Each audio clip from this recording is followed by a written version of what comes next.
د جوارو ډوډۍ سوکړک د ډېرو خلکو نه دا سم نه پخېږي، ماتېږي. نو زه تاسو له اسان شانتې یو ټپس 2 ټپس درته ښیم چې دا به تاسو نه بیخي نه ماتېږي. او د شرشمو ساګ چې دا ورسره وي نو سمه مزه کوي که نه. او شرشمو ساګ چې دا به یشوی نه، د هغې مله طریقه ښیم که په دې طریقه هم پوخ کړو نو تاسو به وایي چې بس دا ساګ موږ هر وخت پخو. بس دلته به اوړه والي د جوارو به چاڼ کوي، که زیړي او که سپینې. زما دا زیړ اوړه پکې ډېر زیات خوښي، که د دې سریخ نم وي دې نه به بیا هم داسې ښکلې دغه جوړ کړي سوکړک چې ماتېږي به نه. ښه مالګه پکې واچوئ او دې باندې به تاسو خوټ کېدلې اوبه دلته اچوئ، عام نارمل نه چې څنګه وخوټ کېږي بس اوبه به راواخلي او په دې کې به واچوي، په چمچه باندې به حل کوئ. دې سره چې دا ډوډۍ تاسو جوړه کوئ که نه نو تاسو وایي چې واقعي دي کې زموږ ډوډۍ به اکثر ماتې د داسې نه ماتېږي. او څومره چې نری کوئ دونه به ښکلې جوړېږي.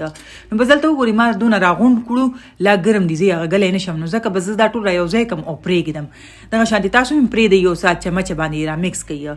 ښه دې نه پس به بیا مونږ دا ښه واغږو، مطلب چې دا لږ نارمل شو. ما داسې 3-4 منټه پرېښو، دلته به دا شانتې 3-4 منټه مونږ دا اغږو لکه زور ولا ورکوي. او چې نه کلک وي او نه ډېر نرم وي، چې نرم وي تاسو به دا سوکړک چې دی دا اوچتولی نه شئ، ډېډي چې دا که نه دا به تاسو نه ماتېږي. او که لږه کلک وي نو تاسو به اوچتولی شئ، خو ډېر کلک به هم نه ساتئ، نارمل به یې ساتئ، نارمل. بیا درته وایم برابره. نو بس دلته بل خوا چې دی زه ورته لګیا شوم چې دا شرشمو ساګ هم پرې باندې کړمه. مې وینځلی دی په دیچکي کې مې ایښی دی. زه ساګ چې دی خوټ کوم نه، بس اوږه غوړو کې سره کړمه او بس دا شرشمو ساګ پرې واچوم. دا غندلې وې لکه غندلې ساګ نه نری نری مې کټ کړي که نه. دا ساګ چې دی اکثر نری نری ځکه کټ کړم چې دا ډېره مزه کوي. او بس دې د پاسه به مونږ اوس ټماټر ور واچوو، لکه 2 ټماټر. دا زه دونه ډېر نه پخوم، دا ټول 2 پلیټه ساګ یې. نو 2 ټماټر مې پرې واچولو او ټکېدلي سره مرچکي مې پرې واچولو او مالګه پرې واچوو که نه. او بس په دې باندې به دلته مونږ ډکن کېږدو چې دا لږ شانتې کې په حرام شي، د دمه شي او کیني. ګوره ستړي مونږ یو، خو خیر پرېږده چې دا دمه شي. نو دلته چې دا دغه شو هغه لږ شانتې دیچکي کې پاتې وه، مې پکې ور واچو. او بس اوس به مکس کړم، اوس به په ډکن کېږدم چې دې ښه ښکلې نرم شي. او امره به وله مونږ سوکړکې تیار کړو که نه. تاسو به م وایئ چې سوکړکې بالکل سوکړکې ورته تیار کړو. ښه مخکې به پخوا دا سوکړک خلکو ډېر غټ غټ پخول، اوس یې نري پخوي، خو زما هغه غټ خوښي مزه کوي. ښه ورته وګورئ دغه شانتې به یې دغه کوي، بیا به یې داسې ودروئ، دغسې به یې ورو تاووئ. دا یې خاص طریقه ده. بیا به ورته لاندې خشکه واچوئ او مکه د هغه جوار اوړه به ورته واچوئ. او یو لاس به دا برنۍ ورته لوند کوئ، بل لاس به سایډ کنارو سره بوځئ چې دا کنارې ماتېږي اوله جوړوئ.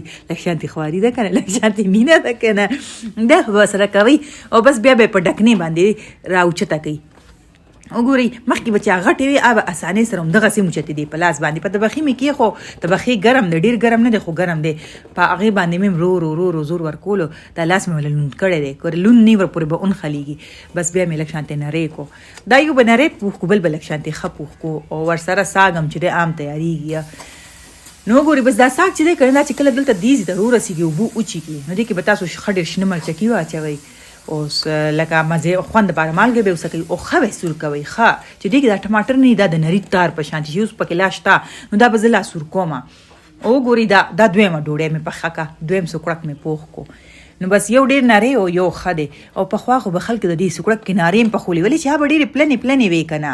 کنارې ماته یادېږي، الله مې دې پوپې وبخي، هغې به داسې ښایسته دغه به ته وایي هور واله څه د پاسه پې د کودر والا تبخې و، په هغې باندې مې دا کنارې مله پخېږي. نو بس مزېدار د شرشمو ساګ وي او شملي وي او مستي وي او دا سوکړک د جوارو روټۍ وي سوکړک. نو ډېره مزه یې کړې، واقعي خوند کوي. او په دې ریسیپي باندې تاسو شرشم پوخ کوئ او جوارې پوخ کوئ نو